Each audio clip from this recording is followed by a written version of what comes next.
to the Board of Directors of Liat Airlines.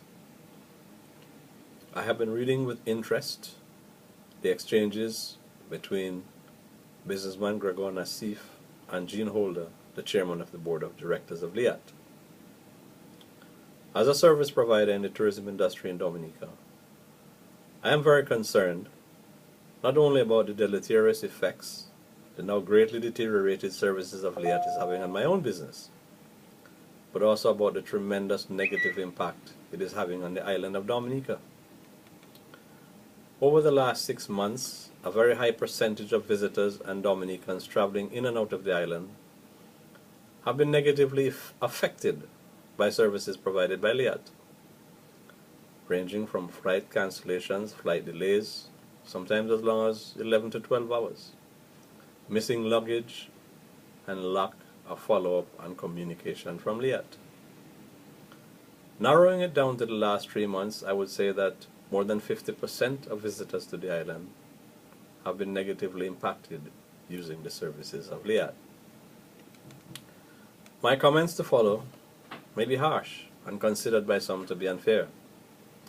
So I would like to make it clear that my only motivation for writing this letter is to get the management of Liat to address a wide range of issues which I believe, if addressed comprehensively, will benefit us all.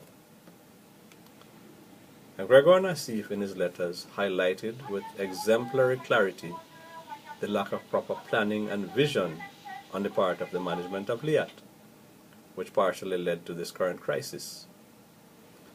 My extrapolations from these exchanges between Mr. Nassif and Mr. Holder, and from my years of observation, suggest that there is great reluctance on the part of Liat's management to fully accept culpability for anything. Let me hasten to say, no one can deny that Liat has made meaningful and positive contributions to Dominica and the region. Liat transports over 65% of the people coming in and out of Dominica. That is a significant contribution to the island. What the management of Liat is failing to realize is that the recent spate of negative comments are directly related to the way their management team handles situations when they're at fault. It would seem to me that the management team, 1, are too inebriated by Liat's oligopolistic status, 2, care little about their customers who are the backbone of their business, or 3, they do not really understand the nature of the travel industry and the importance of good customer service. A typical example is the pathetic YouTube response to a letter posted by Sir Richard Branson, and the chairman's response to a letter and YouTube link from Gregor Nassif. Neither Sir Richard Branson or Gregor Nassif had any personal grudges or vendetta against Liat. They were mainly trying to get Liat's attention to address the plight of hundreds and maybe thousands of affected customers. These defiant responses to constructive criticisms coming from senior persons in the management hierarchy of Liat are indications that they are not only besotted by an inveterate propensity to avoid taking responsibility when they are at fault, but would also seem to suggest that we should be silent in the face of a crisis which threatens our livelihood. I say loudly to those who are affected and concerned, it is imperative that we do not remain silent and watch Liat, even if not willfully, destroy our tourism industry because we fear that they will respond with arrogance and defiance. Yes, my words may sound harsh, but I assure you that they are not meant to be vitriolic or spiteful. I am in no way suggesting that we treat Liat as an enemy. We want to be partners with Liat, but in any partnership there must be reciprocity. We must be able to tell our partners when they're at fault, and if the partnership is meaningful, they must accept their faults with humility and strive to excogitate a plan to correct them. I have no knowledge that Liat has issued any formal apology to the government and people of Dominica for the impact their deteriorated services are having on the island. You may say that you have not issued apologies specific to any island, and that may be so. but Dominica depends heavily on Liat. Over 65% of our air traffic are done by Liat. And you know this. Very few leisure visitors who have traveled to Dominica over the last 6 months will return to Dominica or recommend Dominica to their friends and families if Liat is the option of entry and departure. Obviously, this will hurt us because Liat is our main carrier into the island. As a ground handler and service provider in the tourism industry for over 20 years, I have seen the ups and downs of Liat. I have worked with thousands of customers who traveled on Liat. I have listened to many of what I would describe as horror stories, like the time when a couple checked in with Liat in St. Martin. They were given boarding passes for a flight to Dominica. The flight did not leave St. Martin for Dominica. They were told to return the following day. When they returned the next morning, they were told that their tickets were only valid for the day before and they had to buy new tickets. The unanswered question here is, whose fault was it that they could not travel to Dominica on the date for which their tickets were valid? No one at Liat's check-in counter either acknowledged responsibility on the part of Liat or offered assistance other than to tell them that they needed to buy new tickets. Because they were on a prepaid dive package and really wanted to dive in Dominica, they had no choice but to buy new round-trip tickets from St. Martin to Dominica. To list all the similar stories I have listened to would take more time than I want to spend on this letter. Suffice it to say, the quintessence of most of these complaints were mainly focused on the attitude of the Liat staff, the indifference, the lack of concern and communication. People sitting in a departure lounge would only find out that their flight will be several hours late if they ask the attendant when will their departure flight be arriving. If the flight is cancelled, they are treated with a lackadaisical attitude and lack of information about the alternatives.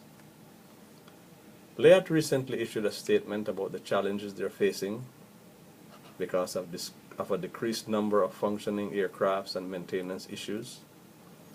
We do understand that all industries sometimes face challenges which temporarily prevent them from operating effectively.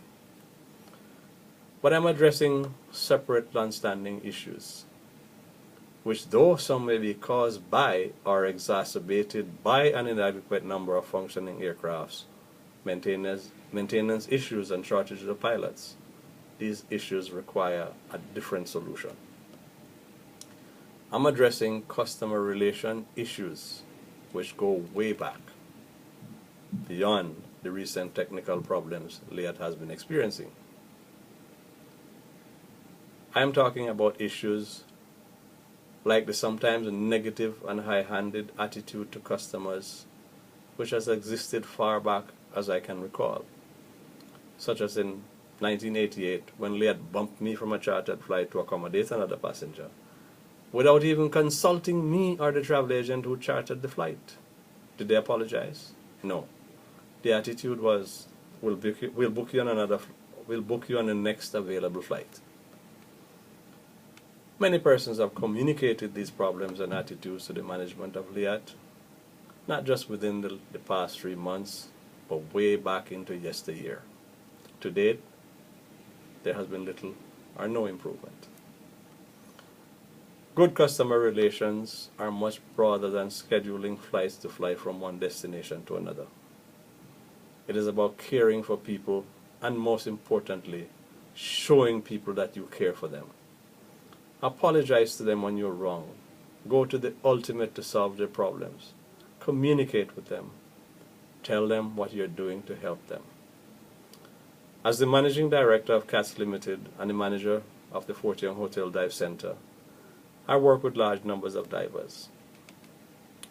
I have seen numerous dive groups experience such bad treatment from Liat that at one dive show, they were actively campaigning against visiting Dominica using the services of Liat.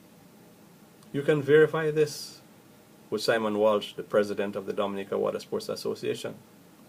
And if you wish to, you may ask him also What is the association's greatest impediment in marketing Dominica as a dive destination? As a matter of courtesy, if you do speak to him, I would ask you to tell me what he has told you. The missing luggage situation has become a nightmare for us. It is easier to hike to the boiling lake and back sometimes than to get someone from Liat on the phone. Divers constantly are asking when will their luggage get to them. Sometimes I have to dial the Liat number in their presence so that they can witness for themselves that I am telling them the truth when I say I cannot get anyone on the phone. Recently we had a situation where a couple got their dive gear the afternoon before the day of their departure. No apology to them. Considering that these people had to spend an additional $350 renting equipment, a little apology would have made them feel better. Ironically, we learned that the luggage was sitting in Antigua all the time. If you believe that these stories are things I'm fabricating, speak with the receptionists and people in the reservations department of the Fort Young Hotel, the management and staff of Dive Dominica and Castle Comfort Lodge, the taxi drivers who service the airport at Melville Hall, or I can send you a list of dive tour operators and dive groups who will be pleased to tell you about the bad experiences they had using the services of Liat. I am inviting the board of directors of Liat to be a true partner to Dominica. We need your services. Work with us to provide professional and adequate services for our tourism industry and for the hundreds of Dominicans who contribute a significant part to the aggregate of your regional business.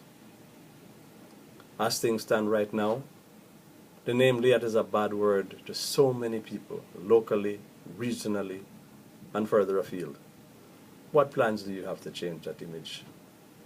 In 2011, when I attended the DEMA Dive Show in Orlando, Florida, many of the dive wholesalers told me the only way they will even consider sending people to Dominica is if they do not have to travel on Liat. That may not matter to you, because for now, you have a captured market which unfortunately cannot do without you. As a businessman, if I had as bad a reputation as you have gained, I would do anything in my power to change that image. I'm a firm believer in change. And here are some basic changes that you can make. When people complain, listen to them. Do not be defiant when you're at fault.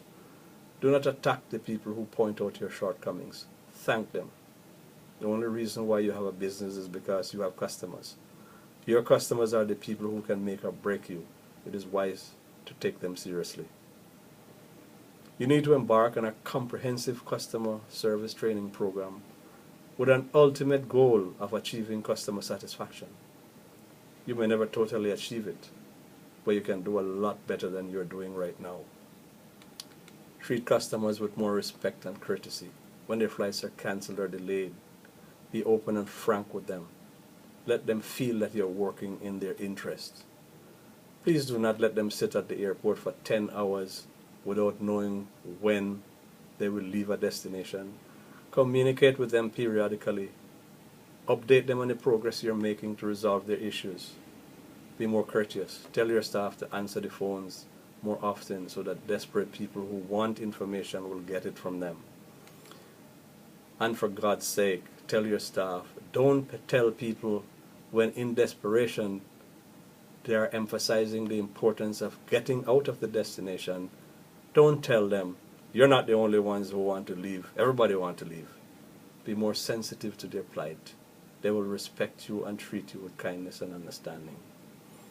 How well your staff handle difficult situations depends on the kind of training and directives they receive from management. There are complaints throughout the whole region about the negative attitude of your staff. This is a direct result of lack of proper leadership. In the case of Dominica, I can clearly see that the ground staff are bereft of proper procedural directives on how to handle difficult situations. If you consider this letter to be offensive and the things I have listed are false and there is no need for change because you're doing the best that you can to make your customers happy, then I totally agree with Gregor Nassif when he says, heads must roll. Thank you for your attention. Kenneth Judgedale, Managing Director, CATS Limited, Dominica.